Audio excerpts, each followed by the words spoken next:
Hello and welcome back to study with Saurabh YouTube channel. आज के इस वीडियो में हम बीपीएससी एईडीओ की साइंस को डिस्कस कर रहे हैं जो 2026 में पेपर हुआ था, जो कैंसिल हो गया था, उसको हम डिस्कस कर रहे हैं। हमने ऑलरेडी 14 अप्रैल 17 अप्रैल का क्वेश्चन डिस्कस कर लिया है। 20 अप्रैल का मैंने पार्ट 1 भी अपलोड कर दिया है। अब इसके बाद ये जो है वो इसका पार्ट नंबर 2 है, मतलब लास्ट जो इसका पार्ट है वो पार्ट नंबर 7 है। इसके बाद इस जो सीरीज होगी इसमें जो भी क्वेश्चंस थे, यहाँ पे 32 क्वेश्चंस थे, यहाँ पे 32 क्वेश्चन थे और यहाँ पे ऑलमोस्ट 35 से 36 सवाल थे। तो टोटल हमने ऑलमोस्ट जो है वो 100 सवालों के आसपास जो साइंस पूछा गया था उनको काफी डिटेल से हम यहाँ पे कंप्लीट कर लेंगे। तो आई होप आपको चीजें जो है वो क्लियर हो रही होंगी। तो इससे पहले के जो वीडियोस हैं उनको यदि आपने नहीं देखा है तो उनको देख सकते हो, मेरी यूट्यूब चैनल पे वो आपको मिल जाएंगे। और इसका लिंक भी जो प्लेलिस्ट होता है उसका लिंक भी आपको डिस्क्रिप्शन में मिल जाएगा, तो वहां से चेक कर सकते हो। और इसका यदि आपको पीडीएफ चाहिए तो वो पीडीएफ भी आपको मेरे टेलीग्राम चैनल पे मिल जाएगा और उसका लिंक भी आपको डिस्क्रिप्शन में मिल जाएगा, तो उसको ज्वाइन करके वहां से पीडीएफ भी डाउनलोड कर सकते हो। ठीक है, तो चलिए शुरुआत करते हैं। हमने 15 नंबर तक डिस्कस कर लिया था। 16वां नंबर का सवाल है कि कौन सा गैस है जिसको आसानी से द्रवीकृत लिक्विडिफाइड जो है वो किया जा सकता है, लिक्विफाइड जो है वो किया जा सकता है। ये पूछा जा रहा है कि कौन सा गैस जिसे आसानी से द्रवीकृत लिक्विफाई जो है वो किया जा सकता है। तो देखो, किसी भी गैस को यदि आपको लिक्विफाई करना है, लिक्विफाई मतलब लिक्विफिकेशन यदि करना है, किसी भी गैस को यदि आपको लिक्विफाई करना है तो उसका जो इंटरमोलिक्यूलर फोर्स होगा और उसका जो क्रिटिकल टेम्परेचर होगा उस पर ये डिपेंड करता है। तो ये डिपेंड किस पे करता है? तो डिपेंड्स ऑन पहला पहला तो डिपेंड करेगा इंटरमोलिक्यूलर फोर्स पे, इंटर मॉलिक्यूलर फोर्स पे डिपेंड करेगा। और दूसरा जो डिपेंड करेगा वो डिपेंड करेगा उसका क्रिटिकल टेम्परेचर पे, क्रिटिकल टेम्परेचर पे। यही दो चीजें हैं जिस पर डिपेंड करता है। तो जिस गैस का क्रिटिकल टेम्परेचर जितना ज्यादा होगा उसको लिक्विफाई करना उतना ही आसान होगा। ठीक है, तो क्रिटिकल टेम्परेचर जो है वो जितना ज्यादा होगा उसको हम लिक्विफाई उतनी आसानी से कर सकते हैं। ठीक है, उसको हम लिक्विफाई उतनी ही आसानी से कर सकते हैं, उतना ही ज्यादा कर सकते हैं। ठीक है, उतनी ही आसानी से कर सकते हैं। क्रिटिकल टेम्परेचर जो है वो क्या होता है? तो क्रिटिकल टेम्परेचर होता है वह मैक्सिमम टेम्परेचर जिसके ऊपर किसी गैस को केवल दबाकर, उस पर केवल प्रेशर डालकर उसको लिक्विड में नहीं बदला जा सकता है, चाहे कितना भी आप प्रेशर क्यों ना लगा लो। तो ये एक मैक्सिमम टेम्परेचर होता है। अब इस टेम्परेचर से मैक्सिमम जो टेम्परेचर है इससे यदि ज्यादा, इस अधिकतम तापमान है इसके ऊपर किसी गैस को केवल दबाव डालकर, इस मैक्सिमम टेम्परेचर से ऊपर ओनली चाहोगे कि आप प्रेशर में उस पे डाल दूं, कोई गैस है और उस गैस पे मैं प्रेशर डालकर और उसको लिक्विफाई करूं, तो ये नहीं किया जा सकता है, ये पॉसिबल नहीं है। तो यही वो मैक्सिमम टेम्परेचर होता है जिस पर आप कर सकते हैं। ठीक है, जिस पे आप कर सकते हैं। तो जब आप यहाँ पे ऑप्शंस में अमोनिया को देखोगे, NH3 को देखोगे, अमोनिया को देखोगे, तो अमोनिया क्या है? पहली बात तो अमोनिया आपको याद रखना है, अमोनिया एक पोलर अणु है, ध्रुवीय अणु है। अब पोलर क्या होता है आपको यहाँ नहीं समझना है, मैंने जब अपनी क्लास केमिस्ट्री की पढ़ाई थी तो वहां पे बताया था। तो ये एक पोलर मॉलिक्यूल है, पोलर अणु है, मतलब पोलर अणु मतलब कि ये ध्रुवीय अणु है। अब इसके ध्रुवीय अणु है और इनके अणुओं के बीच जो है वो हाइड्रोजन बॉन्डिंग पाया जाता है। अब इनके जो अणु होते हैं उनके बीच कौन सा बॉन्ड पाया जाता है? तो हाइड्रोजन बॉन्ड पाया जाता है, हाइड्रोजन बॉन्ड पाया जाता है। और आपको पता है कि वंडरवाल फोर्स है उससे थोड़ा सा मजबूत हाइड्रोजन बॉन्ड जो है वो होता है। तो ये जो हाइड्रोजन बॉन्ड होता है वो इंटरमॉलिक्यूलर होता है, बहुत छोटे से स्पेस है उस पे लगता है। तो यहाँ पे मजबूत आकर्षण बल के कारण इसका जो टेम्परेचर भी होता है, क्रिटिकल टेम्परेचर भी होता है, वो भी बहुत ज्यादा होता है। जिससे इसे कमरे के तापमान पर केवल थोड़ा सा भी आप यदि दबाव डालते हो, प्रेशर डालते हो, तो उसको आसानी से आप लिक्विड में कन्वर्ट कर सकते हो। क्यों? क्योंकि इसका क्रिटिकल टेम्परेचर भी ज्यादा है और ये पोलर है और इसके बीच हाइड्रोजन बॉन्ड पाया जाता है। तो इंटरमोलिकुलर फोर्स इसका बहुत ज्यादा है।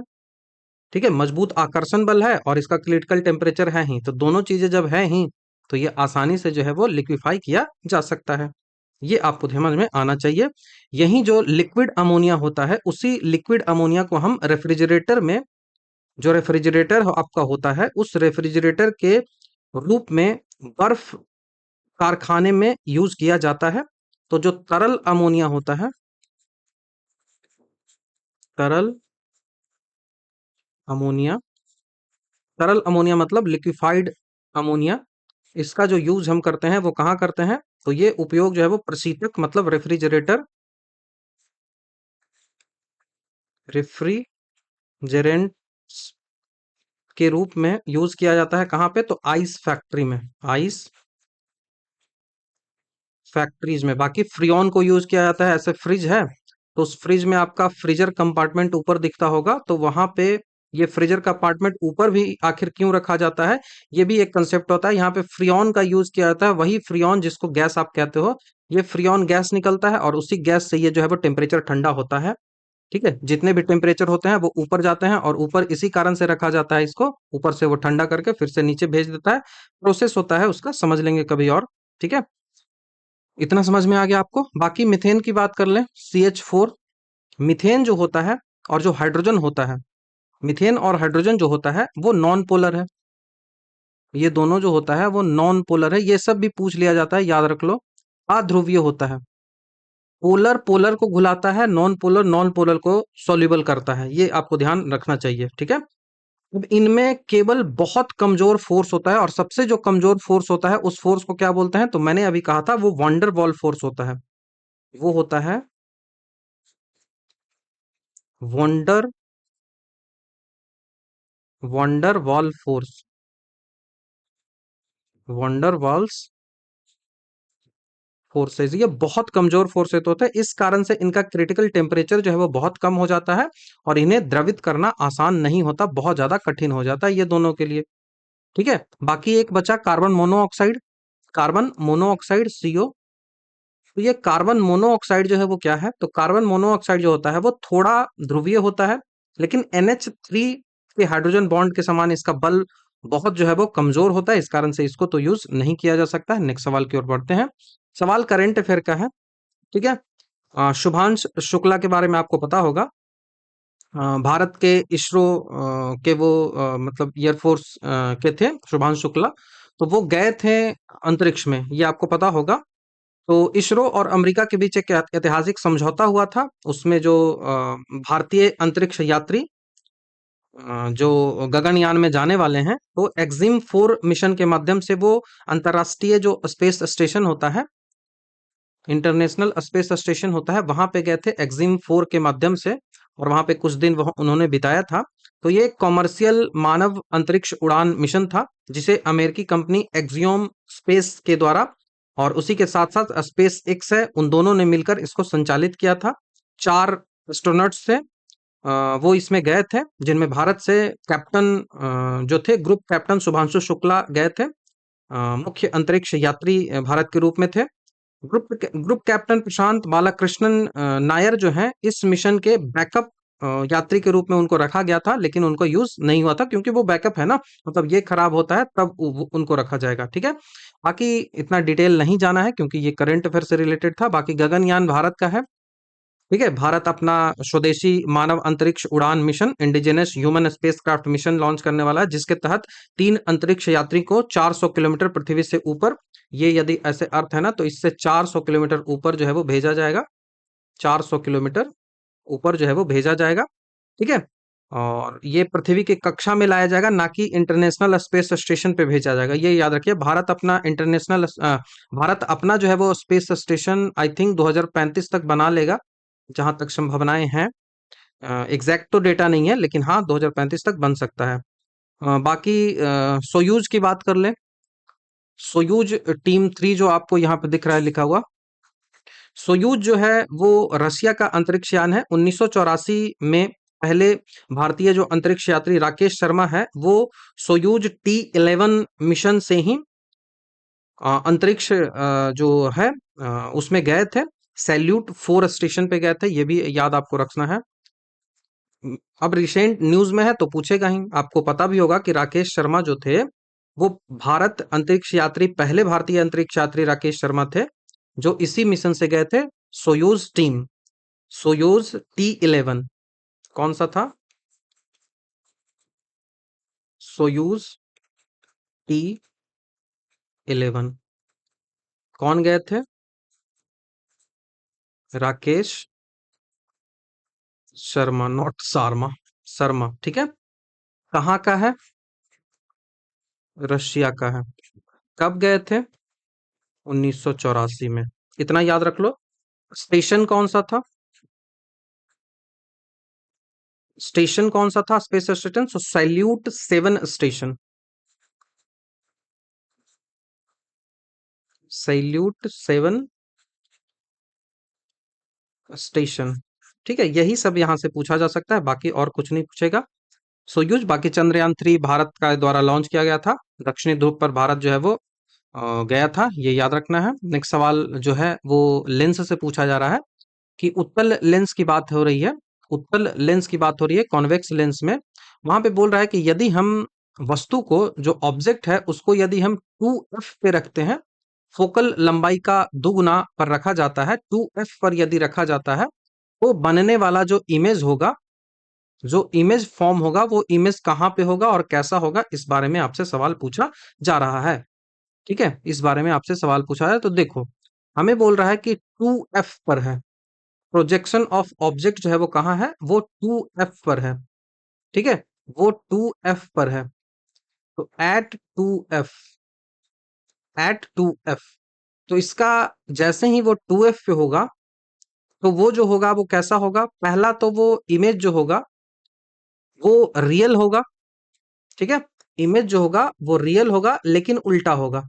और बनेगा कहाँ? तो 2f पर ही बनेगा। 2f1 था तो 2f2 पर बन जाएगा। और साइज कैसा होगा? तो साइज जो है वो उसका सेम होगा, ठीक है। तो वास्तविक होगा, 2f पर बनेगा और वस्तु के समान आकृति का ही होगा। तो ये ध्यान आपको रखना है। ये सब इमेज बहुत ज्यादा जो है वो पूछा जाता है। तो ऑब्जेक्ट जो है, यदि इमेज जो है वो 2f पर रखा गया है, 2f पर रखा गया है, तो वो बनेगा किस पे? तो 2f2 पर बनेगा। 2f पर ही बनता है, उतना डिटेलिंग यहाँ पे नहीं की गई है। तो 2f पर ही बनता है, रियल बनता है, ठीक है, रियल बनता है, समान आकार का बनता है, समान आकार का बनता है, ये आपको ध्यान रखना होगा, ठीक है। यही सब बार बार पूछा जाता है। मैंने इमेज लगा रखी है कि कौन सा कहाँ बनता है। और ये वाला भी आपको याद रखना होगा कि इन्फिनिटी पे जब रहेगा, इन्फिनिटी पे जब रहेगा, देखो कहाँ है? तो इन्फिनिटी पे, इमेज जो है वो इन्फिनिटी पे है। ऑब्जेक्ट, ऑब्जेक्ट जो है वो कहाँ है? इन्फिनिटी पे। तो ऑब्जेक्ट इन्फिनिटी वाला देखो कहाँ है? ऑब्जेक्ट इन्फिनिटी पे है। तो यदि ऑब्जेक्ट इन्फिनिटी पे रखता है तो इमेज जो है वो फोकस पे बनेगा। ऑब्जेक्ट जो है वो इन्फिनिटी पे बनेगा तो पोजीशन ऑफ इमेज जो है वो फोकस पे बनेगा, F2 पे बनेगा। और साइज कैसा होगा? तो बहुत छोटा होगा, हाईली डिमिनिश्ड होगा, रियल होगा और इन्वर्टेड होगा। रियल होगा और इन्वर्टेड होगा, क्योंकि जब भी कॉन्वेक्स लेंस की बात आती है ना, तो केवल और केवल एक ही इमेज जो होता है वो वर्चुअल होता है और इरेक्ट होता है। वो कब होता है? तो between focused and optical centre है उनके बीच। तो ये आपको ध्यान रखना पड़ेगा। ऐसे सवाल बार बार नहीं पूछे जाते थे, लेकिन ये सब तो पढ़ना ही पड़ेगा। दर्पण वाला पूछा जाता था, मिरर वाला, लेकिन लेंस वाला भी अब आ रहा है। जैसे आप फोकस पे रखते हो तो इन्फिनिटी पे बनता है, इन्फिनिटी पे रखते हो तो फोकस पे बनता है, ठीक है। F1 F2 बहुत डिटेलिंग करेगा तो ये भी पूछा जा सकता है आपसे, तो ये ध्यान रखिएगा। बाकी मैंने इमेज वाला भी पिक्चर आपको लगा रखा है कि यदि ऑब्जेक्ट F पे होगा तो इन्फिनिटी पे इमेज बनेगी, ठीक है। यदि ऑब्जेक्ट F और 2F के बीच रहेगा तो इमेज जो है वो बियॉन्ड 2F बनेगा। बहुत आसान है, ऐसे सरकाते जाओगे इमेज को, ठीक है। उसके बाद जो है वो ऑब्जेक्ट यदि सेंटर और फोकस के बीच रहेगा, सेंटर और फोकस के बीच रहेगा, तो इमेज जो है वो सेम साइड बनेगा, बिहाइंड ऑब्जेक्ट, ऑब्जेक्ट के पीछे जो है वो इमेज जो है वो बनेगा, ठीक है। उसके बाद 2f बता दिया मैंने। बियॉन्ड 2f यदि रहता है तो बिटवीन f एंड 2f बनेगा, इन्फिनिटी रहता है तो एट f बनेगा। ये सब तो ध्यान रखना ही पड़ेगा, ठीक है। तो बाकी और कुछ यहाँ पे बता दूं तो वैसा तो कुछ है नहीं यहाँ पे बताने को, जो जरूरी था वो सब कुछ मैंने यहाँ पे बता दिया है। ठीक है। ये याद रखिएगा कि अवतल लेंस जो होता है, ये तो उत्तल की बात हम कर रहे थे ना। अवतल लेंस जो होता है वो हमेशा वस्तु का प्रतिबिंब जो होता है अवतल का, अवतल जो लेंस होता है, कॉनकेव जो लेंस होता है, इसका जो इमेज बनता है वो हमेशा जो है वो आभासी होता है, आभासी होता है। उसके साथ ही साथ इरेक्ट होता है, इरेक्ट मतलब सीधा, इरेक्ट होता है। उसी के साथ साथ ये जो है वो बहुत ज्यादा छोटा होता है, तो डिमिनिश्ड होता है, डिमिनिश्ड, छोटा होता है। तो ये ध्यान रखिएगा, कभी भी सवाल पूछा जाए तो आपको ध्यान होना चाहिए। सवाल बहुत आसान है, मैंने बोला था ना कि इस पेपर में साइंस के क्वेश्चन आसान थे, बस साइंस एंड टेक्नोलॉजी को ज्यादा पूछा गया था, इस कारण से थोड़ा सा अलग आपको दिख सकता है। पूछ रहा है जो अर्थ के एटमॉस्फेयर होते हैं, एटमॉस्फेयर जो अर्थ हमारा है, उसमें जो उसका जो वायुमंडल है उसको डिफरेंट डिफरेंट परतों में बांटा जाता है, तो उस बारे में सवाल आपसे पूछा जा रहा है। पहला सवाल जैसे पूछ रहा है आपसे, ये देखो, यही सब जो है उसके बारे में सवाल आपसे पूछा रहा है। पहला बोल रहा है कि ट्रोपोस्फियर में लगभग सभी मौसम संबंधित घटनाएं जो है वो होती है। ट्रोपोस्फियर जो होता है उसमें लगभग मौसम संबंधित सारी घटनाएं होती है। ट्रोपोस्फियर जो होता है वो सबसे नीचे वाला जोन है, इसमें मौसम से संबंधित जितनी भी घटनाएं होती हैं वो यहीं पे होती हैं। 0 से 12 किलोमीटर के आसपास का जो एरिया होता है वो कहा जाता है इसमें। इसमें भारी मात्रा में जलवाष्प और धूल होते हैं, इसलिए बारिश, तूफान, कोहरा, ये सारी जो घटनाएं होती हैं वो ट्रोपोस्फेयर में ही होता है। ये सारी जो घटनाएं होती हैं वो ट्रोपोस्फेयर में ही होता है। और ट्रोपोस्फेयर के ऊपर, ट्रोपोस्फेयर से थोड़ा सा ऊपर और स्ट्रेटोस्फेयर से थोड़ा सा नीचे जो है वो ओजोन लेयर जो है वो कहा जाता है। ओजोन लेयर होता है वो ओजोन लेयर कहा जाता है। पहला तो स्टेटमेंट सही हो जाएगा। दूसरा है स्ट्रेटोस्फेयर अधिकांशतः बादलों से मुक्त होता है और इसमें ओजोन परत होती है, तो यस, स्ट्रेटोस्फेयर जो होता है वो बादलों से मुक्त होता है। कोई भी बादल नहीं है, देखो बादल यहाँ था, कोई भी बादल नहीं है, और यहीं पे जो है वो ओजोन लेयर होता है। तो ये वाला पूरा जो हो गया वो क्या है, तो ये वाला जो होगा वो ट्रोपोस्फेयर हो गया, और ये वाला जो पार्ट हो गया वो जो है वो स्ट्रेटोस्फेयर हो गया, और स्ट्रेटोस्फेयर में ही ओजोन लेयर होता है।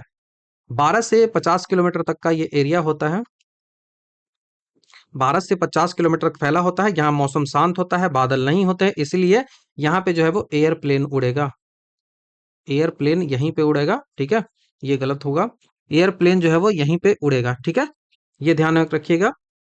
उसी के साथ साथ आपको ये भी याद रखना है कि इस परत में जो O3 जो ओजोन है ना, O3, वो जो है वो पाई जाती है, जो कि हानिकारक यूवी हमारी रे आती है उससे हमको बचाती है।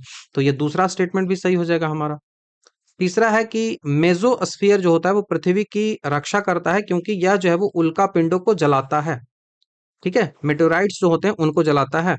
तो जो मेसोस्फीयर होता है, मेसोस्फीयर जो होता है वो क्या होता है, तो मेसोस्फीयर जो होता है वो 50 से 85 किलोमीटर के आसपास का एरिया जो है वो होता है मेसोस्फीयर, जो कि स्ट्रेटोस्फीयर और जो थर्मोस्फीयर है उनके बीच का एरिया होता है।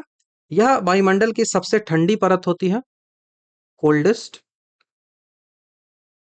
ये कोल्डेस्ट जो है वो परत होती है, इसीलिए कोल्डेस्ट परत यह होती है। और जब भी अंतरिक्ष से कोई भी मेटेरॉइड्स जो है, उल्का पिंड जो है वो नीचे गिरता है, तो मेटेरॉइड्स होती हैं या फिर शूटिंग स्टार्स होते हैं, वो पृथ्वी की ओर गिरता है, तो वो फ्रिक्शन आता है किससे, तो हवा से। अब हवा के फ्रिक्शन के कारण वो जो है वो जल जाता है, और जलकर यहाँ से यहाँ जलकर इतने ही आने में ही हमेशा जल जाता है, लगभग जल जाता है और नीचे नहीं गिरता है, तो इस कारण से ये पृथ्वी को बचा भी लेता है। तो ये भी हमारा आंसर जो है वो सही हो गया। नेक्स्ट सवाल की ओर बढ़ते हैं। सवाल पूछा जा रहा है साइंस एंड टेक्नोलॉजी से, इसरो का जो लॉन्च व्हीकल है उससे संबंधित सवाल है। भारत में इसरो ही अपना जो है वो अंतरिक्ष प्रक्षेपण यान भारत में इसरो ही करता है। तो अभी तक जो इसरो है उसके द्वारा 4 जनरेशन के जो सैटेलाइट्स हैं, जो लॉन्च व्हीकल हैं, उनको बनाया गया है। ठीक है, जिसमें जो फर्स्ट जनरेशन जो होता है उसको बोला जाता है satellite launch vehicle. Satellite launch vehicle first generation जो होता है वो सैटेलाइट लॉन्च व्हीकल होता है। ठीक है, सैटेलाइट लॉन्च व्हीकल इसको कहा जाता है, जिसको रिटायर्ड कर दिया गया है। ठीक है, और इसका जो टाइप था प्रोपेलेंट का, ठीक है, इसको जो प्रोपेलेंट का टाइप था वो टाइप था सॉलिड वाला।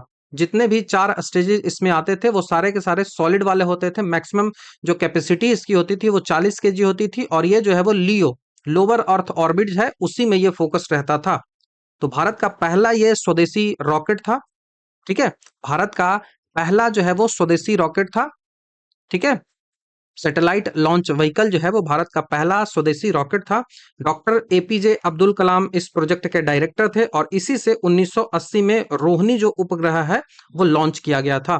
तो रोहिणी उपग्रह जो है वो इसी से लॉन्च किया गया था। तो ये फर्स्ट जनरेशन वाला हो गया। उसके बाद जो है वो दूसरा जनरेशन जो आता है, सेकंड जनरेशन जिसको बोलते हैं, वो हो गया augmented satellite launch vehicle. Augmented satellite launch vehicle, ये जो ऑगमेंटेड सैटेलाइट लॉन्च व्हीकल है ये क्या है, इस बारे में थोड़ा सा आपको समझना होगा। तो सेकंड जो जनरेशन होता है वो होता है ऑगमेंटेड सैटेलाइट लॉन्च व्हीकल। ये भी जो है वो रिटायर्ड कर दिया गया है। इसके जो भी स्टेजेस थे वो सारे के सारे स्टेजेस जो है वो सॉलिड ही थे। ठीक है, पर 150 केजी तक जाता था, और ये भी लोअर अर्थ ऑर्बिट तक ही सीमित था। ठीक है, ये भी लोअर अर्थ ऑर्बिट तक ही सीमित था। यह एसएसएलवी का एसएसएलवी जो सैटेलाइट लॉन्च व्हीकल है उससे ज्यादा जो है वो अच्छा था। इसमें ज्यादा भार के उपग्रह आप ले जा सकते थे। तो ये सेकंड जनरेशन हो गया, सैटेलाइट लॉन्च व्हीकल पहला। दूसरा जो है वो augmented satellite launch vehicle, ASLV. ठीक है, या फिर एडवांस आप इसको करके ऐसे भी याद रख सकते हो। बाकी ऑगमेंटेड होता है, फुल फॉर्म पूछेगा तो आप फंस सकते हो, इसी कारण से ऑगमेंटेड आपको याद रखना होगा। उसके बाद जो बात आती है वो किसकी आती है, तो वो आती है थर्ड जनरेशन की। जो थर्ड जनरेशन होता है वो होता है polar satellite launch vehicle. Third generation जो होता है वो होता है पोलर सैटेलाइट लॉन्च व्हीकल। तो थर्ड जनरेशन जो होता है वो जो ऑपरेशनल है, अभी चल रहा है। ठीक है, वो अभी चल रहा है वो होता है PSLV. PSLV, polar satellite launch vehicle. Polar satellite launch vehicle, ये इसरो का सबसे सफल और भरोसेमंद रॉकेट है। इसे इसरो जो है वो इसरो का वर्क हॉर्स भी कहा जाता है। इसी ने चंद्रयान 1 और मंगलयान को लॉन्च किया था। तो ये जो है वो 1750 केजी तक जो है वो जाता है, और ये जो है वो सेंकोरनस पोलर ऑर्बिट तक जाता है। तो ये आपको ध्यान रखना होगा। तो पीएसएलवी, ठीक है, PSLV work house of ISRO इसको कहा जाता है। थर्ड जनरेशन ये है। 4 स्टेजेस इसके लॉन्च व्हीकल के होते हैं। फर्स्ट थर्ड जो होता है वो सॉलिड होता है। ये सब उतना ज़्यादा डिटेलिंग नहीं किया जाता है। कैपेसिटी जो होती है वो ऑलमोस्ट 1700 के आसपास जो है वो होती है। इसके कई सारे वेरिएंट जो होते हैं, जैसे PSLV CA, PSLV QL, PSLV DL, ऐसे कई सारे जो है वो होते हैं। तो उतना इंपॉर्टेंट नहीं है। इंपॉर्टेंट जो लॉन्चेज इसके द्वारा किया गया है, वो फर्स्ट सक्सेसफुल लॉन्च जो इसका हुआ था वो 1994 में हुआ था। ठीक है, चंद्रयान 1 को इसी से भेजा गया था, और मार्स ऑर्बिट जो भेजा गया था 1913 में, मंगल मिशन जो था वो भी इसी से ही किया गया था। तो पीएसएलवी वाला भी ध्यान रखना होगा। उसके बाद जीएसएलवी जो होता है वो चौथा हो गया। जीएसएलवी जो होता है वो चौथा हो गया। तो चौथा जो है वो जियो सिंक्रोनस सैटेलाइट लॉन्च व्हीकल हो गया। ठीक है, यह जो है वो भारी संचार उपग्रहों को लॉन्च करने के लिए विकसित किया गया था, और इसे जो है वो क्रायोजेनिक इंजन का उपयोग होता है इसमें। इसमें जो है वो जो हैवी लिफ्ट के लिए जीएसएलवी को यूज किया गया था, अभी एक्टिव है। इसमें solid, liquid and cryogenic engine है, उसका यूज जो है वो सबसे ज्यादा यही इंपॉर्टेंट है इसका, कि ये जो है वो फोर्थ जनरेशन का है। 3 स्टेजेस इसमें होते हैं। बहुत पावरफुल है सैटेलाइट, और ये जो है वो इंडिजिनस जो है वो सिंक्रोनिक अपर स्टेज ये होता है। ठीक है, इसकी कैपेसिटी जो होती है वो 2250 केजी तक ढोने का होता है। प्राइमरली ये जो है वो जीटीओ में काम करता है। जीटीओ मतलब जियो सिंक्राइनाइज प्राइमरी जियो सिंक्रोनस ट्रांसफर ऑर्बिट इसको कहा जाता है। चंद्रयान 2 को इसी से भेजा गया था, और गगनयान जो है उसको भी जीएसएलवी से ही भेजा जाएगा। ठीक है, तो जीएसएलवी MK3 जो था, जीएसएलवी MK3 जो चंद्रयान भेजा गया था, तो जीएसएलवी जीएसएलवी MK3 जो था, या फिर आप LVM3 जो कहते हो, जिससे चंद्रयान 3 लॉन्च किया गया था, वो भी इसी के द्वारा जो है वो किया गया था। तो ये आपको ध्यान रखना होगा। वर्तमान में इसरो ने एक नया 5th जनरेशन का रॉकेट भी बनाया है, जिसे SSLV कहा जाता है, small satellite launch vehicle. Small satellite launch vehicle, ठीक है। Small satellite launch vehicle modern है, एक्टिव है अभी, ठीक है, एक्टिव है अभी। बहुत छोटे जो उपग्रह होते हैं उनको ले जाने के लिए ये यूज जो है वो किया जाता है, ठीक है, उनको ले जाने के लिए ये जो है वो यूज किया जाता है, तो ये आपको ध्यान रखना होगा। स्मॉल जो होते हैं उन सब के लिए ये यूज किया जाता है। बाकी और उतना कोई इंपॉर्टेंट है नहीं यहाँ पे। आत्महत्या आत्मघाती थैली जो है वो किसको कहा जाता है, तो ऐसे भी सवाल यदि आप गलत करते हो तब तो क्या ही कहना। लाइसोसोम होता है, इसमें कुछ समझने की बात ही नहीं है। लाइसोसोम जो होता है वो बहुत ही शक्तिशाली हाइड्रोलाइटिक एंजाइम है। ये सब पूछा जा सकता है आपसे, ये कैसा एंजाइम है, तो ये हाइड्रोलाइटिक एंजाइम है, हाइड्रोलाइटिक एंजाइम्स है, जो कि कोशिका के जो वेस्ट होते हैं उनको, जो डेड ऑर्गेन होते हैं उनको पचाने का काम ये जो है वो करता है। यदि इसमें कोई खराबी हो गई तो ये जो है वो स्वस्थ कोशिकाओं को भी खाने लगता है, अपनी ही कोशिकाओं को जो है वो पचाने लगता है, नष्ट करने लगता है। इस कारण से इसको सुसाइडल बैग जो है वो कहा जाता है। लाइसोसोम की खोज 1955 में क्रिश्चियन डी डूबे के द्वारा किया गया था। स्तनधारियों की जो परिपक्व लाल रक्त कणिका होती है उसमें लाइसोसोम जो है वो नहीं पाया जाता है। तो लाइसोसोम जो होता है वो आरबीसी में नहीं होता है, मैमल्स की आरबीसी में नहीं होता है, इसीलिए आरबीसी को नष्ट करने का काम जो है वो स्प्लीन करता है। ठीक है, आरबीसी कहाँ होता है, स्प्लीन में होता है, इसी कारण से स्प्लीन को ही आरबीसी का क्रेमेटोरियम या फिर कब्रिस्तान या फिर कब्रगाह भी कहा जाता है। ठीक है, राइबोसोम की बात करें तो राइबोसोम जो होता है वो प्रोटीन फैक्ट्री कहलाता है। गोल्जी बॉडी जो होता है उसको ट्रैफिक पुलिस कहा जाता है। माइटोकॉन्ड्रिया जो होता है उसको पावर हाउस बोला जाता है। नेक्स्ट सवाल है कि ब्लास्ट फर्नेस जो होता है, मतलब भट्टी जो होता है वहां से जो लोहा प्राप्त किया जाता है उसको क्या कहते हैं, तो उस लोहे को जो है वो पिग आयरन बोला जाता है। उस लोहे को जो है वो पिग आयरन कहा जाता है, ये आपको ध्यान रखना होगा। ब्लास्ट फर्नेस, ब्लास्ट फर्नेस जो होता है उसमें पिग आयरन इसको कहा जाता है, पिग आयरन उसको कहा जाता है। यहाँ पे जो लोहे के अयस्क होते हैं जैसे हेमेटाइट होता है उसको जो है वो ब्लास्ट फर्नेस के कोक और जो लाइम स्टोन है उसके साथ जो है वो पिघलाया जाता है, जो कि सबसे पहले जो अशुद्ध लोहा प्राप्त होता है उसे जो है वो हम पिग आयरन या फिर कच्चा लोहा, इसको क्या बोलते हैं,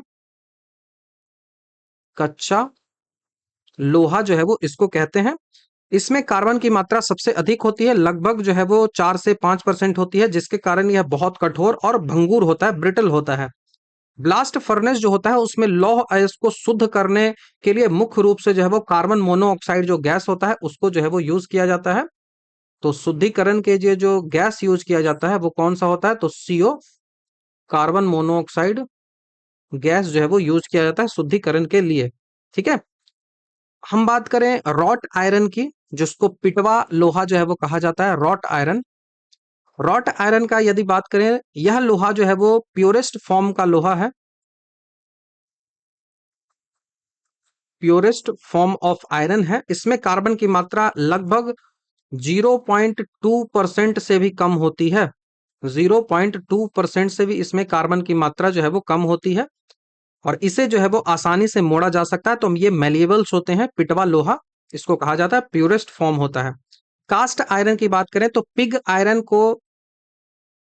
आयरन जो होता है, पिग आयरन को कबाड़ा लोहा स्क्रैप आयरन के साथ दोबारा पिघलाया जाता है, तो ढलवा लोहा जिसमें कार्बन की मात्रा लगभग जो है वो 3% के आसपास होती है, इसका उपयोग पाइप और गटर के ढक्कन है उनके बनाने में किया जाता है, तो ये कास्ट आयरन होता है। ठीक है, ये कास्ट आयरन होता है। कास्ट आयरन जो होता है उसको क्या बोलते हैं, तो उसको ढलवा लोहा कहते हैं, ढलवा। ये जो आपको रॉट आयरन जो आपको दिखा, रॉट आयरन जो दिखा इसको बोलते हैं पिटवा लोहा। रॉट आयरन जो होता है उसको पिटवा लोहा बोलेंगे, इसको ढलवा लोहा बोलेंगे। कच्चा लोहा पिग आयरन को बोलेंगे, और उसके बाद स्टील आयरन तो अलग है ही। स्टील आयरन जिसको इस्पात कहा जाता है, यह लोहा और कार्बन का मिश्र धातु है, एलॉय है, जिसमें 0.1 से 2% तक जो है वो स्टील में ये पूछा जाता है। ये जो है ना, ये डेटा 0.1 से 2% ये पूछा जाता है, ये कार्बन मिलाया जाता है, यहाँ पे भी कार्बन का ये मात्रा है, ये कार्बन का मात्रा पूछा जाता है, तो ध्यान आपको रखिएगा। नेक्स्ट सवाल की ओर बढ़ते हैं। सवाल पूछा रहा है कि निम्नलिखित में से कौन सा एंजाइम जो है वो प्रोकैरियोटिज्म में डीएनए प्रकृति के दौरान आरएनए प्राइमर को हटाने के लिए मुख्य रूप से उत्तरदायी होता है? Which of the following enzyme in primarily responsible for removing the RNA primer during DNA replication in prokaryotic? देखो, जीव जो है वो दो प्रकार के होते हैं, प्रोकैरियोटिक और यूकैरियोटिक। प्रोकैरियोटिक मतलब वैसे जीव जो पुराने हैं, जिनमें केंद्रक जो है वो नहीं पाया जाता है, कोशिका का केंद्रक है वो नहीं पाया जाता, या फिर पाया जाता है तो अनडेवलप्ड होता है, मतलब एक प्रिमिटिव स्टेज वाला जो है वो प्रोकैरियोटिक होता है। तो प्रोकैरियोटिक में जब डीएनए का रेप्लिकेशन होता है, मतलब डीएनए जो है वो उसका जो है वो फोटोकॉपी हो रहा है, रेप्लिकेट हो रहा है डीएनए, उसके गुण जो है वो ट्रांसफर हो रहे हैं, तो उस समय हमको क्या करना होता है, आरएनए प्राइमर को रिमूव करना होता है। और उसी आरएनए प्राइमर को रिमूव करने के लिए पूछ रहा है कि कौन सा जो है वो एंजाइम हम यूज करते हैं, कौन सा एंजाइम जो है वो हम यूज करते हैं, इसी के लिए ये सवाल आपसे है। तो इसका जो एंजाइम होता है वो डीएनए पॉलीमरेज 1 होता है। डीएनए पॉलीमरेज 1 एंजाइम जो है वो यूज किया जाता है। बहुत इंपॉर्टेंट सवाल है, एकदम आपको ध्यान रखना होगा, बार बार पूछा जाता है। डीएनए रेप्लिकेशन के दौरान शुरुआत करने के लिए जो होता है, डीएनए रेप्लिकेशन जो होता है, डीएनए की जो प्रकृति होती है उसके दौरान शुरुआत करने के लिए एक छोटा आरएनए का टुकड़ा, जिसको आरएनए प्राइमर की आवश्यकता होती है, जिसको आरएनए प्राइमर जो है उसकी आवश्यकता होती है। अब ये जो आरएनए प्राइमर की आवश्यकता होती है, ये ध्यान आपको रखना है, प्रोकैरियोटिक जैसे बैक्टीरिया होते हैं उनमें डीएनए की पूरी कॉपी बनती है। तो डीएनए पॉलीमरेज जो होता है, डीएनए पॉलीमरेज जो होता है वो अपना किस तरीके से जाता है, ये ज्यादा डिटेल हो रही है लेकिन आपको पूछा गया है सवाल, इस कारण से बोल रहा हूं। Polymerase DNA polymerase DNA polymerase 1 जो होता है, डीएनए पॉलीमरेज जो 1 होता है, वो उसका एक्सो न्यूक्लियस की जो गतिविधि होती है, वो अपना जो गतिविधि उसकी होती है, तो वो 5 से 3 की ओर जाता है।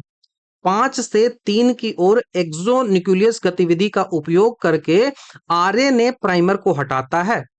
5 से 3 का जो एक्सो न्यूक्लियस गतिविधि होते है, ये पूछा जाता है 5 से 3 और 3 से 5। 5 से 3 की ओर एक्सो न्यूक्लियस गतिविधि का उपयोग करके आरएनए प्राइमर को हटा देता है। तो जब भी आरएनए प्राइमर को हटाने की बात करेगा तो वो कब होगा, 5 से 3 की ओर जाता है, ये आपको ध्यान रखना होगा। और उसी खाली जगह पे डीएनए का जो न्यूक्लियोटाइड होता है उसको भर देता है। ठीक है, जो न्यूक्लियोटाइड डीएनए का होता है उस न्यूक्लियोटाइड को भरता है।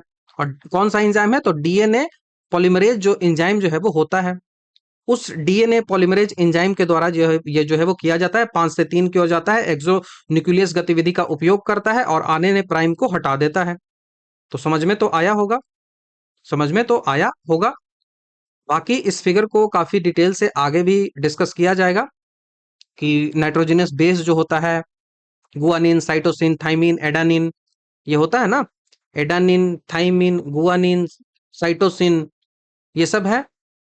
अब इसमें आप आरएनए और डीएनए, इन दोनों में डिफरेंस होता है नाइट्रोजनस बेस में क्या, तो वो जो डिफरेंस होता है वो थाइमीन की होता है। ये थाइमीन जो होता है वो केवल और केवल डीएनए में होता है। तो आप मुझे बताओ कि आरएनए में इस थाइमीन की जगह किसको यूज किया जाता है, आपका सवाल है, आप कमेंट में मुझे बताओ।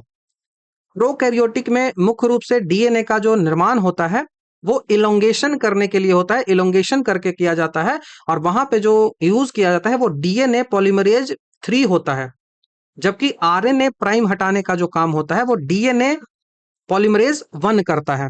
ठीक है, तो ये डीएनए पॉलीमरेज 1 जो होता है वो क्या करता है, आरएनए प्राइमर को हटाता है, ये आरएनए प्राइमर को हटाता है। लेकिन वहीं पे डीएनए डीएनए पॉलीमरेज जो टू टू बोल रहा हूं, डीएनए पॉलीमरेज जो 3 होता है, ये क्या करता है, तो डीएनए पॉलीमरेज 3 होता है, वो प्रोकैरियोटिक में मुख्य रूप से डीएनए का इलोंगेशन करने वाला एंजाइम है। डीएनए निर्माण,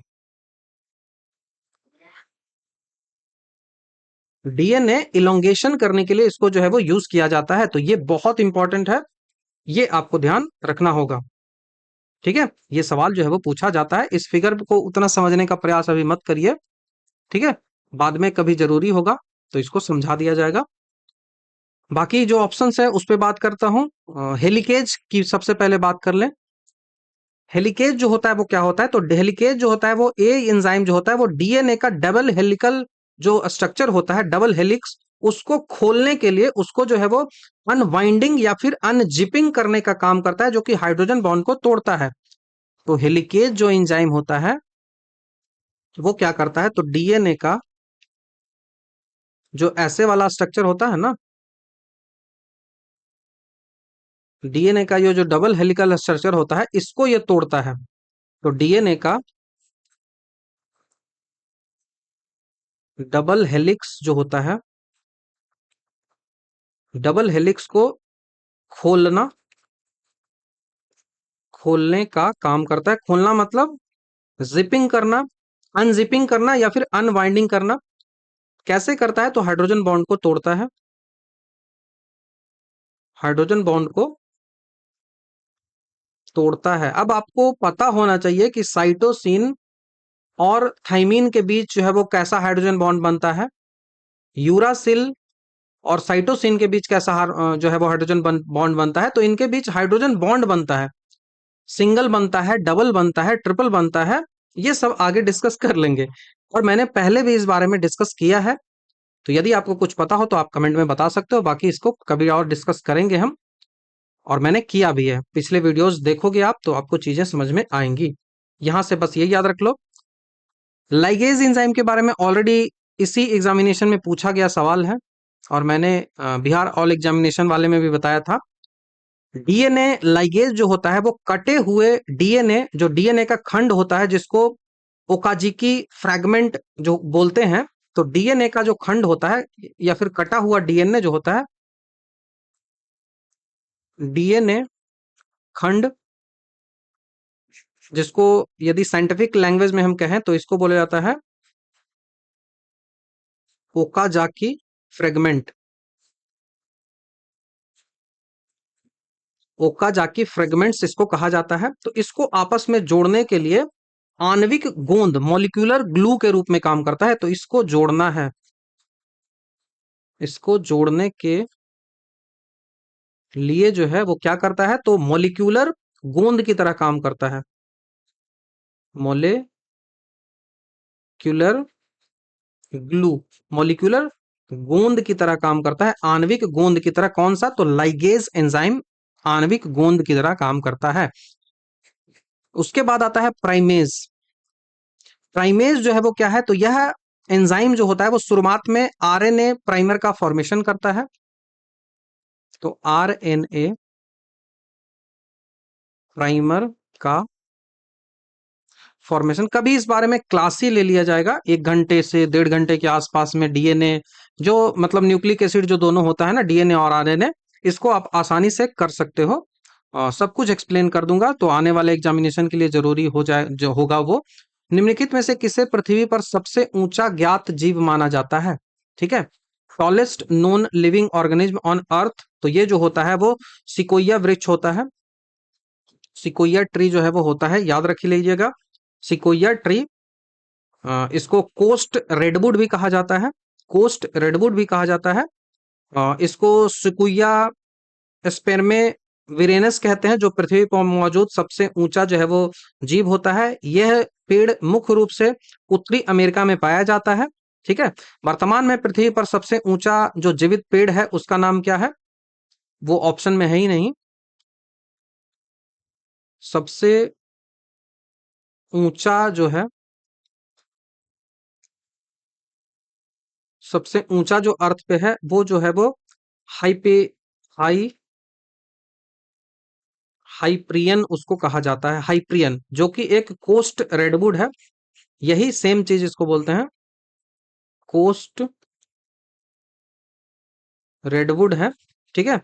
इसकी लंबाई लगभग जो है वो 115 मीटर के आसपास होती है, 380 फीट के आसपास होती है। वनस्पतिक वर्गीकरण के अनुसार सिकोया जो है वो किस टाइप में आएगा, तो ये जो होता है वो जिम्नोस्पर्म होता है, जिम्नोस्पर्म जो है वो होता है, ठीक है, जिम्नोस्पर्म होता है। बनायन ट्री जो होता है वो बरगद का जो ट्री होता है वो भारत का राष्ट्रीय वृक्ष है। यह सबसे चौड़ा और सबसे अधिक फैलाव वाला वाइडेस्ट कैनोपी वाला पेड़ है, सबसे ऊंचा नहीं होता है, तो ये सबसे चौड़ा आप याद रख सकते हो, सबसे चौड़ा। और इस फैलाव जो होता है वो बहुत ज्यादा इसका होता है, तो वाइडेस्ट कैनोपी, फैलाव इसका बहुत ज्यादा होता है, अधिक फैलाव जो है वो होता है। उसके बाद सॉसेज वृक्ष की बात करें, सॉसेज, ये जो है सॉसेज जो प्लांट होता है, सॉसेज प्लांट जो होता है वो फल सॉसेज के आकार के होते हैं, अफ्रीका में पाए जाते हैं, उतना इंपॉर्टेंट नहीं है। जाजोबा की बात करें तो ये रेगिस्तानी झाड़ी है, रेगिस्तानी झाड़ी है, ठीक है, जिसके बीज में, बीज से उच्च गुणवत्ता वाला जो तेल होता है, कौन सा तेल, तो इससे ऑयल निकाला जाता है, कौन सा oil, jojoba oil, jojoba oil निकाला जाता है, कॉस्मेटिक में इस्तेमाल किया जाता है इसको, ध्यान रखिएगा। नेक्स्ट सवाल की ओर बढ़ते हैं। सवाल है, विस्फोटक बीज फली जो बहुत तेज वेग से बीज छोड़ती है, उन्हें लंबी दूरी तक भेजती है, निम्नलिखित में से किसमें देखी जाती है, तो ये जो देखी जाती है वो देखी जाती है इम्पेटियंस, इम्पेटियंस में ये देखी जाती है। तो इम्पेटियंस जिसे आम भाषा में टच मी नॉट कहते हैं, छुई मुई, टच मी नॉट, छुई मुई जिसको कहा जाता है इम्पेटियंस, या फिर गुल मेहंदी भी इसको कहते हैं हिंदी में, गुल मेहंदी इसको हिंदी में जो है वो कहा जाता है। अपने बीजों का जो प्रकर्णन होता है, सीड डिस्प्रेसल जो होता है, उसकी अनोखी विधि के लिए प्रसिद्ध है। इसकी बीज जो होती है, बीज फली जिसके सीड पोड्स बोलते हैं, इसके जो सीड पोड्स होते हैं, बीज फली जो होता है वो क्या होता है, पकने के बाद इतना सेंसिटिव हो जाता है कि हल्का सा छूना या फिर हवा चलने से ये जो है वो विस्फोट इसमें आ जाता है, विस्फोट की तरफ फट जाती है, और बीज जो होते हैं वो बहुत दूर तक छिटक जाते हैं, जिससे दूर दूर तक ये फैल जाता है। पौधे द्वारा स्वयं ही बलपूर्वक विस्फोट से बीजों की फैलने की जो ये प्रक्रिया होती है, इस विधि, इस वैज्ञानिक जो प्रक्रिया होती है, इसको क्या कहा जाता है, तो इस पूरा प्रोसेस को कहा जाता है वाइंड, वाइंड बोल रहा हूं, बेलोकोरी इसको कहा जाता है, बेलोकोरी। या तो आप इसको बेलोकोरी बोल दो या फिर ऑटोकोरी बोल दो, ऑटोकोरी बोल दो, ये विस्फोट जो होता है उसकी, कैसे होता है विस्फोट मैंने बता दिया, टच से भी और हवा से भी। सालिविया की बात करें, सालिविया की, तो सालिविया जो होता है वो पराग या फिर बीज फैलाने के लिए इंसेक्ट्स के द्वारा ट्रिगर किया जाता है, ठीक है। लीवर मैकेंजी होता है, ट्रिगर जो करने वाला जो होता है उसको लीवर मैकेंजी जो है वो कहा जाता है, इंसेक्ट्स के द्वारा ट्रिगर किया जाने वाला लीवर मैकेंजी ये है। नारियल की बात करें तो यह बीज जो है वो पानी पर तैर कर जो है वो लंबी दूरी तक तय करता है। और डेंडोलन की बात करें, सिंह पर्ण की बात करें, डेंडेलियन, ये जो होता है वो, ये बीज को, बीज पर पैरासूट जैसे बाल होते हैं जो कि विंड स्प्रेडल या फिर एनिमो कोरी के माध्यम से उड़कर दूर जाते हैं। तो ये विंड, विंड डिस्प्रेजल जो होता है, या तो इसको आप एनिमो कोरी कह सकते हो, ठीक है। ये सब पूछ लिया जाता है एग्जामिनेशन में, तो ध्यान रखिएगा। नेक्स्ट सवाल की ओर बढ़ते हैं।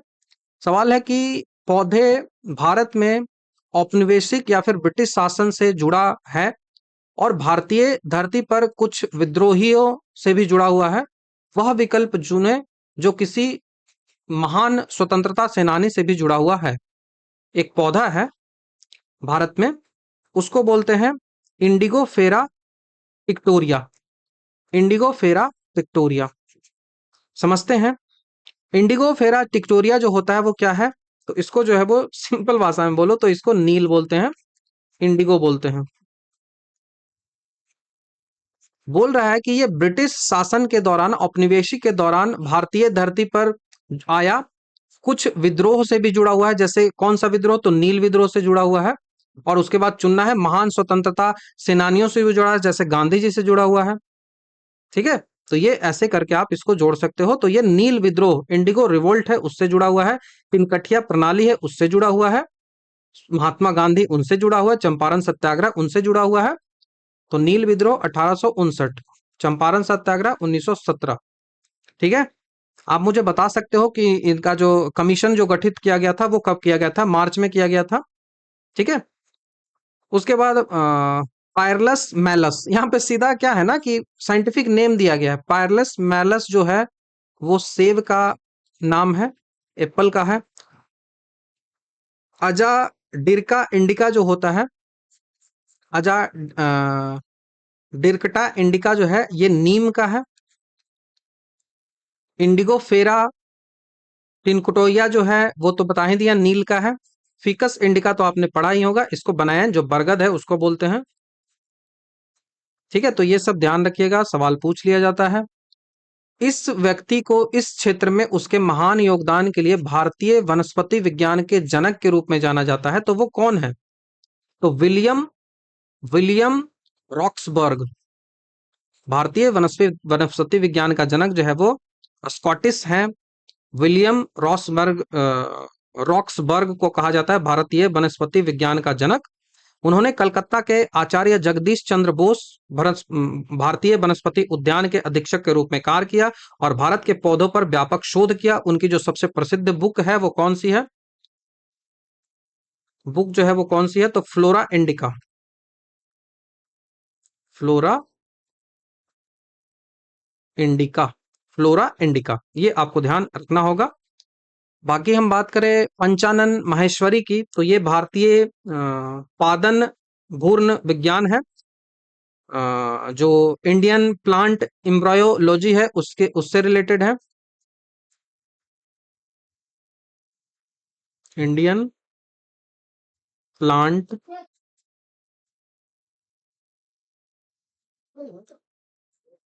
एम्ब्रायोलॉजी, इंडियन प्लांट एम्ब्रायोलॉजी है। इन्होंने टेस्ट ट्यूब फर्टिलाइजेशन में महत्वपूर्ण कार्य किया था। सलीम अली तो आप पता है वर्ड्स के लिए बर्ड मैन ऑफ इंडिया कहा जाता है और निथोलॉजी के जनक हो गए। जेडी हुकर की बात करें तो इन्होंने the flora of British India का प्रकाशन किया था। The flora of British India publish किया था कौन सा? तो the flora of British India, British India. Next सवाल, उपयुक्त पोषक माध्यम प्रदान करके कोशिका से संपूर्ण जीवन के निर्माण की जो घटना होती है उसको क्या कहा जाता है? पोषक माध्यम प्रदान करके कोशिका से संपूर्ण जीव का निर्माण जो होता है वो जो कहलाता है वो टोटी पोटेंसी कहा जाता है। टोटी पोसेंटी, कई बार आगे भी पहले भी सवाल ये पूछा गया है। टोटी पोसेंटी जो पूर्ण सख्तता जो होता है वो एक सिंगल सेल की क्षमता है जिसके द्वारा वह विभाजित होकर एक होल ऑर्गेनिज्म या फिर होल प्लांट का फॉर्मेशन करता है। इस गुण का उपयोग करके प्लांट टिश्यू कल्चर तकनीक में इसका यूज जो है वो किया जाता है। टोटी पोटेंसी की अवधारणा सबसे पहले 1902 में ये कंसेप्ट जो है वो गोटली, सवाल जो है वो ये पूछा गया है, गोटलीब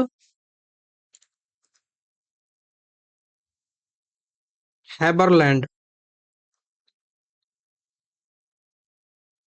हैबरलैंड्स, इसके द्वारा ये किया गया है, तो ध्यान रखिएगा पूछा जाता है। एपोस्पी की बात करें, अपोस्पोरेन अपोस्पोरेशन, अपोस्पोरेशन या फिर अपोस्पोरी जो है वो ये किस लिए यूज होता है? तो ये स्पोर बने बिना ही पौधे का निर्माण हो जाए। स्पोर मतलब बीजाणु के बिना ही पौधे का निर्माण, बीजाणु स्पोर के बिना ही पौधे का निर्माण, formation of plants without spore.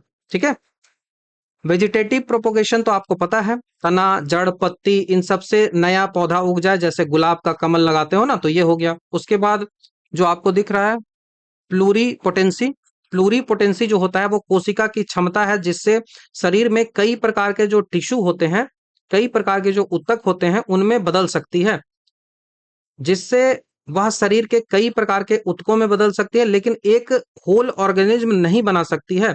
यह जंतु की स्टेम सेल में पाई जाती है। तो ये स्टेम सेल्स होती हैं उनमें पाई जाती हैं। तो कोशिका की ये पावर है जिससे वह शरीर के कई प्रकार के टिश्यू है उनमें चेंजेस खुद को कर सकता है। तो टोटिपोटेंसी और प्लूरोपोटेंसी में आपको ध्यान होना चाहिए। टोटिपोटेंसी जो होता है वो नया जीव बन जाता है पूरा एक ही सेल से, लेकिन जो प्लूरिपोटेंसी होता है वो होता है कि एक कोशिका डिफरेंट डिफरेंट टाइप के उत्तक बना सकते हैं लेकिन अपना एक जीव नहीं बना सकते हैं। ये आपको ध्यान रखना होगा, जीव नहीं बना सकते हैं। नेक्स्ट सवाल है कि वैज्ञानिकों ने निम्नलिखित में से एक को उसके आर्थिक और पारिस्थितिकी महत्व के आधार पर हरा सोना जो है वो कहा है। तो हरा सोना जो है वो बांस को बोला जाता है। बांस, ठीक है। बांस जो होता है बहुमुखी उपयोग होता है, इस कारण से इसको गोल्ड कहा जाता है।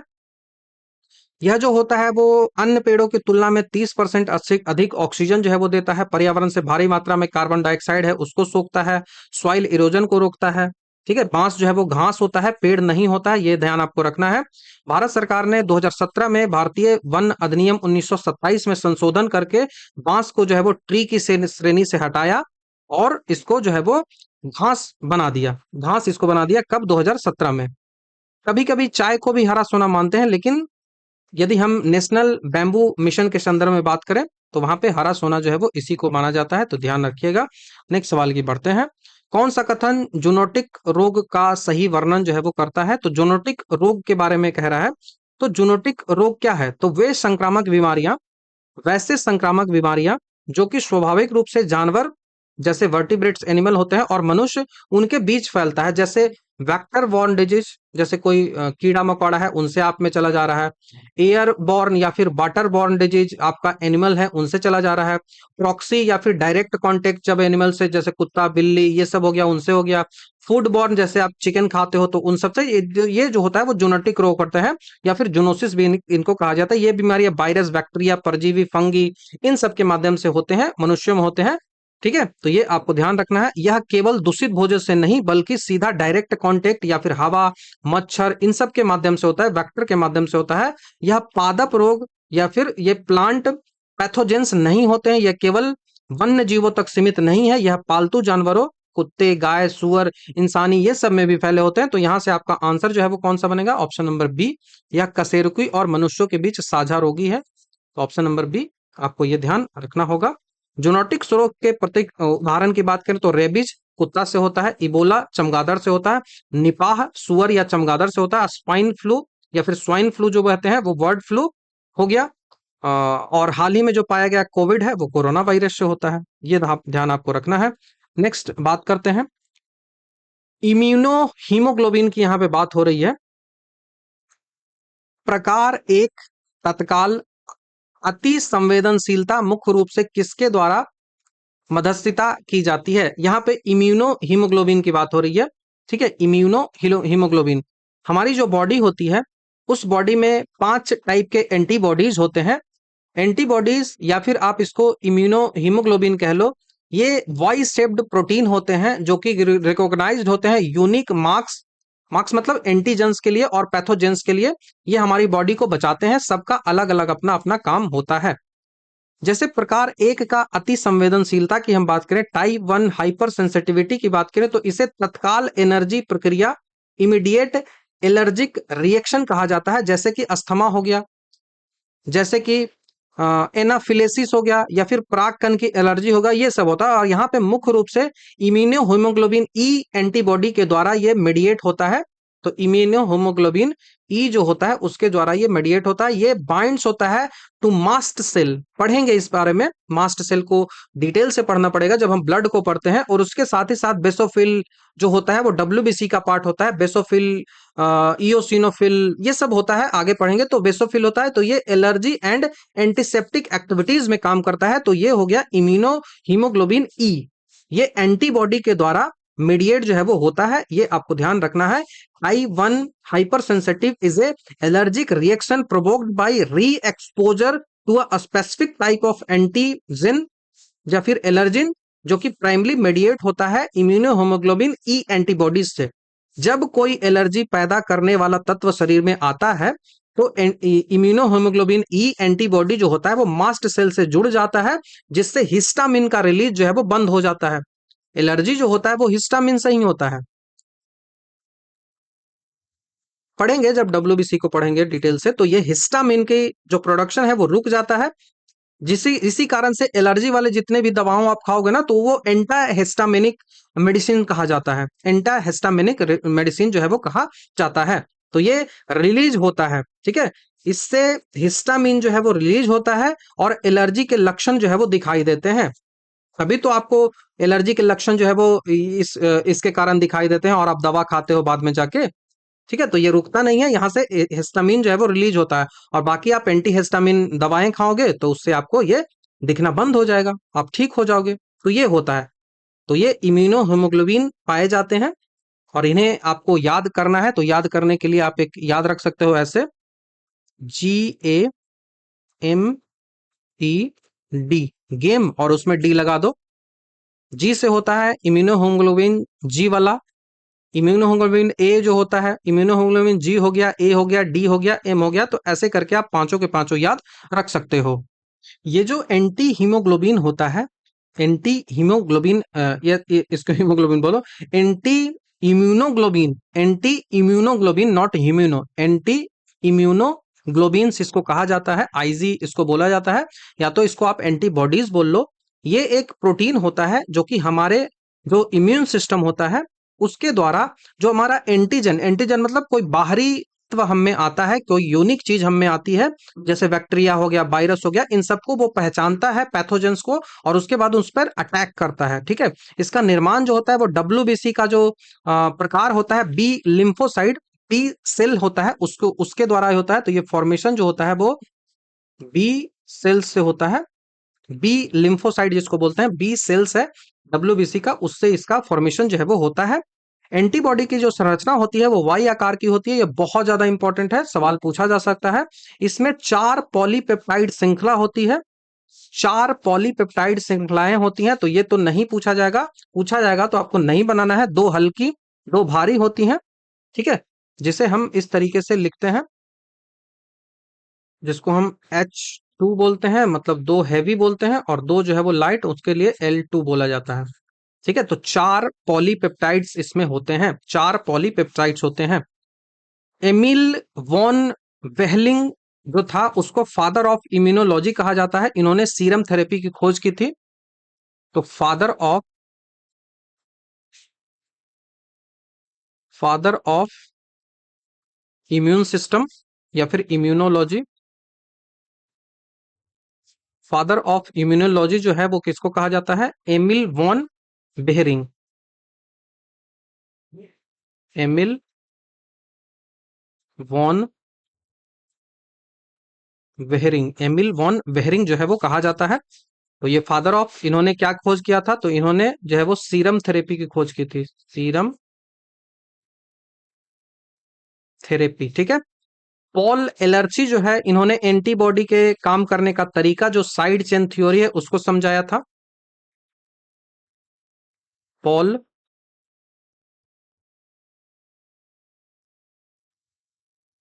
एलरिच जो है, इन्होंने एंटीबॉडी के काम करने का तरीका क्या होता है,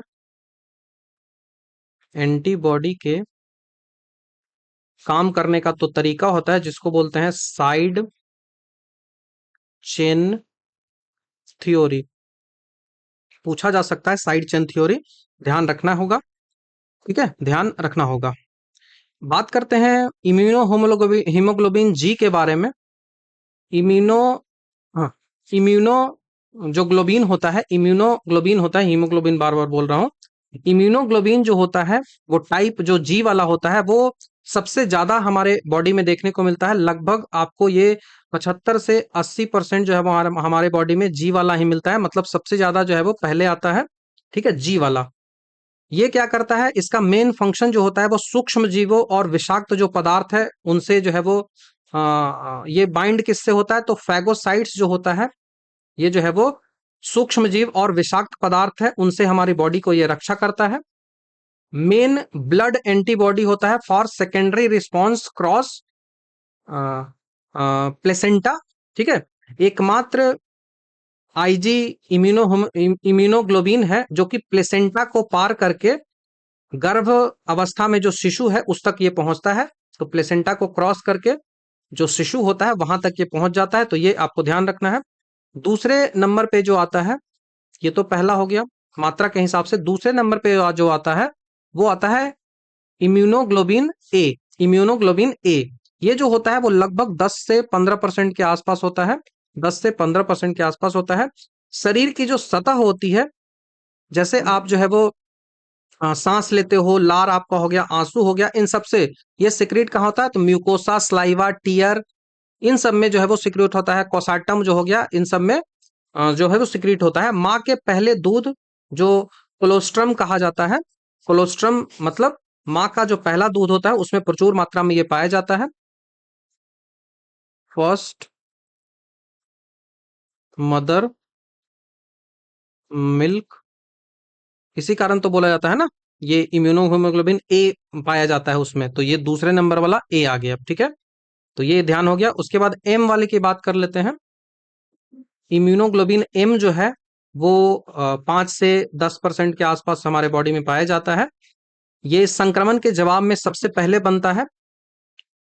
fixes component main antibody of primary response B cell receptor immune system memory. तो ये संक्रमण के जवाब में सबसे पहले जो कोई संक्रमण होता है, एंटीबॉडी आती है, तो उसका जवाब होता है, यह आकार में सबसे बड़ा होता है। आकार सबसे बड़ा होता है, ठीक है, ये आपको ध्यान हो गया। उसके बाद जो आता है वो कौन सा आता है? देन आता है एम वाला, ठीक है। एम वाला हमने देख लिया। उसके बाद आता है इम्यूनोग्लोबिन ई। इम्यूनोग्लोबिन ई जो हमारा आंसर यहां से हो रहा है, इम्यूनोग्लोबिन ई ही तो हमारा यहां से आंसर होना है। इम्यूनोग्लोबिन ई क्या कर रहा है? तो ये मास्ट सेल से बाइंड करके हिस्टामिन को सेक्रेट करता है, तब एलर्जी का पता आपको चलता है। तो ये एलर्जी और परजीवी संक्रमण के विरुद्ध काम करता है। एलर्जी और परजीवी जो संक्रमण है उसके विरुद्ध काम करता है। एंटी पेरेस्टिक एक्टिविटीज जो होती है उनमें काम करता है। तो एलर्जी और अस्थमा के समय में इसकी मात्रा जो है वो बढ़ जाती है, ये भी आपको ध्यान रखना है। अभी तो हिस्टामिन जो है वो ज्यादा रिलीज होता है, तब आपको पता चलता है, ठीक है। उसके बाद डी की बात करें तो इम्यूनोग्लोबिन डी जो होता है वो सबसे कम पाया जाता है। सबसे कम जो है वो पाया जाता है, तो डी इस कारण से सबसे लास्ट में ही आपका नंबर में भी आता है। ये क्या करता है? तो ये बीटा सेल जो होती है, बी सेल की सक्रिय करना है। इसका मेन काम जो है वो बी सेल रिसेप्टर होता है, स्टिमुलेट करता है रिलीज करने के लिए क्या? तो release of IgM, immunoglobin M को रिलीज करता है, जो कि सबसे पहले कोई बीमारी आती है तो उस पर अटैक करता है। यह रक्त में बहुत कम मात्रा में होती है, तो ये बस आपको याद रखना है। तो सबसे ज्यादा कौन होता है? तो आई जी सबसे प्रचुर मात्रा में होता है, इम्यूनोग्लोबिन जी। यह मुख्य एंटीबॉडी है जो सबसे लंबे समय तक तो सुरक्षा देता है। टीकाकरण के बाद इसी की मात्रा बढ़ाई जाती है। इम्यूनोग्लोबिन ए की बात करें तो ये सुरक्षा कवच है। ये लार, पसीना, आंसू इन सब में होता है, जो कि रोगाणु को जो म्यूकस झिल्ली होते हैं उसमें प्रवेश कर कर उसको रोकता है। तो दूसरा हो गया। तीसरा जो हो गया वो इम्यूनोग्लोबिन एम हो गया, जो कि प्राथमिक प्रक्रिया जो है वो देता है, रिएक्शन देता है जब भी शरीर पर नया हमला होता है। तो इम्यूनोग्लोबिन जो एम होता है वो सेना की तरह तैनात रहता है, और हमारा जो ब्लड ग्रुप होता है उसमें एंटीबॉडी का ये पार्ट होता है। उसके बाद इम्यूनोग्लोबिन ई होता है जो कि एलर्जी का सूचक होता है। ई से एलर्जी, ए से और इससे ये हो गया, ठीक है। तो ये एलर्जी का सूचक होता है, बाकी ए से एलर्जी होता है, लेकिन ई से ही जोड़ सकते हो इसको। हाँ, ठीक है। जिसके जैसे किसी को छींक आ रही है या फिर खुजली हो रही है, तो उसका मतलब ये है कि वहां पे इम्यूनोग्लोबिन ई जो है वो हिस्टामाइन को रिलीज करवा रही है, इस कारण से आपको पता चल रहा है। इम्यूनोग्लोबिन डी जो होता है वो बीटा सेल की सतह पर रिसेप्टर के रूप में काम करता है, ये आपको ध्यान रखना होगा। एंटीबॉडी के द्वारा प्रदान किए जाने वाले सुरक्षा की जो परत होती है उसको ह्यूमरल इम्यूनिटी कहते हैं, ताकि ये शरीर के तरल पदार्थ, लिक्विड और ब्लड और लिम्फ होता है उसमें पाए जाते हैं। तो ह्यूमरल इम्यूनिटी भी इसको कहा जाता है। ये सब बाद में पढ़ भी लिया जाएगा। मोनोक्लोनिक एंटीबॉडीज की बात करें तो इसका जो आप हाइब्रिडोमा टेक्नोलॉजी की बात करें तो ये मोनोटोमिक एंटीबॉडी बनाने में काम दिया जाता है, कैंसर के इलाज में ये सब जो है वो काम करता है। ठीक है, बाकी ऑटो इम्यून डिजीज होता है वो कभी कभी शरीर में एंटीबॉडी अपनी ही स्वस्थ कोशिकाओं को दुश्मन समझकर उसको खाने लगता है, तो वो ऑटो इम्यून डिजीज होता है। कल ही मैंने बताया था रूमेटॉइड अर्थराइटिस के बारे में। ठीक है, तो ये सब ध्यान रखें। माँ का दूध जो होता है कोलोस्ट्रम कहते हैं, उसमें कौन सी एंटीबॉडी होता है, तो इम्यूनोहेमोग्लोबिन ए। ठीक है, उसके बाद भ्रूण को माँ से कौन सा एंटीबॉडी जो है वो प्राप्त होता है, तो इम्यूनोहेमोग्लोबिन जी। उसके बाद जो है वो एलर्जी में सामान्य रूप से कौन सा आता है, तो इम्यूनोहेमोग्लोबिन ई। याद करने का तरीका ऑलरेडी मैंने आपको बता दिया है, तो ये ध्यान आपको रखना है। नेक्स्ट सवाल की ओर बढ़ते हैं। सवाल है कि निम्नलिखित में से कौन सा मेंडेलियन विषांगति का नियम नहीं है। मेंडल जो होता है उसके बारे में पूछा जा रहा है, तो नियम कौन सा नहीं है, तो लॉ ऑफ डोमिनेंस है, लॉ ऑफ इंडिपेंडेंस एसोटम जो है वो है, लॉ ऑफ सेग्रीगेशन है, प्यूरिटी गैमेट्स का नहीं है। इस बारे में मैंने काफी डिटेल से आपको बताया भी है। लॉ ऑफ डोमिनेंस जो होता है वो पहला रूल इनका कहलाता है। मुख्य 3 नियम इन्होंने दिया था। सेग्रीगेशन जो इन्होंने नियम दिया था वो दूसरा रूल था, और इंडिपेंडेंस एसोटम जो है वो तीसरा नियम था। इसको पहले ही मैंने काफी डिटेल से डिस्कस कर दिया है, तो आई डोंट थिंक कि दोबारा इसको जो है वो डिस्कस करने की आवश्यकता है। नेक्स्ट सवाल की ओर बढ़ते हैं। वॉटसन और क्रिक के द्वारा जो प्रस्तावित डीएनए जो डबल हेलिकल स्ट्रक्चर था, उसमें डीएनए के 2 तंतु किस प्रकार चलते हैं, तो वो एंटी पैरेलल चलते हैं। एंटी पैरेलल चलते हैं, option number C. Watson and Crick के द्वारा 1953 में मॉडल दिया गया था डीएनए का, जो पॉलीन्यूक्लियोटाइड श्रृंखला है उससे बना हुआ होता है। इसमें एक दूसरे जो चारों के जो है वो हेलिक्स सर्पिले आकार में जो है वो लिपटे हुए होते हैं, ऐसे कुछ होता है, ऐसे होता है ना। तो ये एक दूसरे के एंटी पैरेलल दिशा में ये चलते हैं। इसका अर्थ है कि यदि तंतु की दिशा 5 से 3 है तो दूसरा तंतु, मान लिया कि ये वाला जो है, इसको मैं रेड से कर ले रहा हूं। ठीक है, तो मान लिया कि ये इसकी जो दिशा है वो कैसा है, तो मान लिया कि पहली जो रेड है, पहली जो दिशा है उसका 5 से 3 है, 5 से 3 की ओर जा रही है, 5 से 3 की ओर जा रही है। तो दूसरा तंतु की जो दिशा होगी, इस कलर वाले जो तंतु की दिशा होगी वो कैसी होगी, तो वो 3 से 5 होगी, वो 3 से 5 होगी। तो ये एंटी पैरेलल होती है, ध्यान आपको रखिएगा।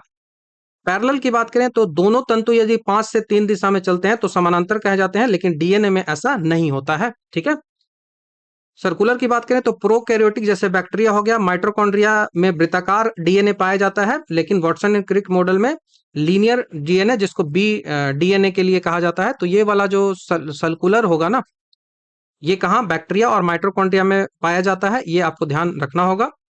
ठीक है, डीएनए में 2 प्रकार के तंतु आपस में किससे जुड़े होते हैं, तो वो हाइड्रोजन बॉन्ड से जुड़े होते हैं, ऑलरेडी मैंने बता दिया है। एडानिन और थाइमिन के बीच जो है वो 2 हाइड्रोजन बॉन्ड होता है, एडानिन और थाइमिन है उनके बीच जो है वो 2 हाइड्रोजन बॉन्ड होता है, जबकि साइटोसिन और गुआनिन जो होता है उनके बीच जो है वो, साइटोसिन और गुआनिन जो होता है उनके बीच जो है वो 3 हाइड्रोजन बॉन्ड जो है वो होता है, ट्रिपल हाइड्रोजन बॉन्ड जो है वो बना हुआ होता है। वॉटसन एंड क्रिक को 1962 में इसी के लिए नोबेल प्राइज मिला था। नेक्स्ट सवाल की ओर बढ़ते हैं। ड्रोसोफिला को आनुवंशिक मॉडल जीव के रूप में किसने लोकप्रिय जो है वो बनाया था, ड्रोसोफिला तो Thomas Hunt Morgan, Thomas Hunt Morgan, option number C आपको याद रखना होगा। ड्रोसोफिलिया मेलागोनेस्टर जो है वो, जिसे सामान्य रूप से फ्रूट फ्लाई जो है वो कहते हैं, फ्रूट फ्लाई जो है वो कहा जाता है। ये जेनेटिक में सबसे अधिक उपयोग किया जाने वाला मॉडल जीव है। इसको जो है वो थॉमस हंट मॉर्गन ने प्रयोग किया था पहली बार। मॉर्गन ने ड्रोसोफिलिया पर प्रयोग करके आनुवंशिकता के जो क्रोमोसोमल सिद्धांत है उसको प्रायोगिक रूप से सिद्ध किया, और जो है वो लिंकेज की खोज इन्होंने की थी। तो ये आपको ध्यान रखना है। फादर ऑफ एक्सपेरिमेंटल जेनेटिक इसी कारण से हंट मॉर्गन को कहा जाता है, मैंने ऑलरेडी इस बारे में बताया है आपको। ड्रोसोफिलिया की जो आनुवंशिकता होती है उसको सिंड्रोला ऑफ जेनेटिक्स भी कहा जाता है, क्योंकि इसका जीवन बहुत छोटा होता है, जीवन चक्र 2 सप्ताह का होता है। इसी कारण से इसको आसानी से हम प्रयोगशाला में यूज कर सकते हैं। पी का जो मटर का जो यूज किया था वो ग्रेगर जॉन मेंडल ने किया था, ये आपको ध्यान रखना होगा। और एक्सरे जो क्रिस्टलोग्राफी है इसको रोजलिंग कैफलिंग ने किया था। इसका उपयोग करके डीएनए की जो तस्वीर है फोटो 51 जो ली गई थी डीएनए की संरचना को समझने के लिए। नेक्स्ट सवाल है, वह लक्षण जो किसी जीव को जीवित रहने में संभावना को बढ़ाता है वो कहलाता है।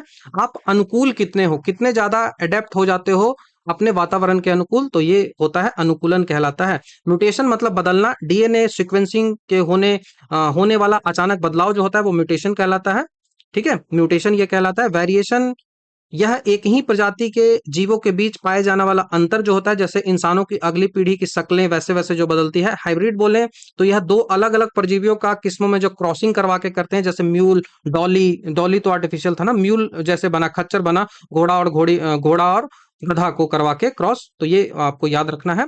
एडेप्टेशन जो चार्ल्स डार्विन का जो नेचुरल सिलेक्शन है उसके सिद्धांत का मुख्य आधार भी था। ठीक है, तो ये आपको ध्यान रखना होगा। तो ये रहा वीडियो जहां पे हमने काफी डिटेल से सारे के सारे क्वेश्चन है उनको डिस्कस कर लिया। तो आई होप चीजें आपको क्लियर हो गई हो। तो thank you very much. Next video में आपसे जल्द ही मिलता हूं।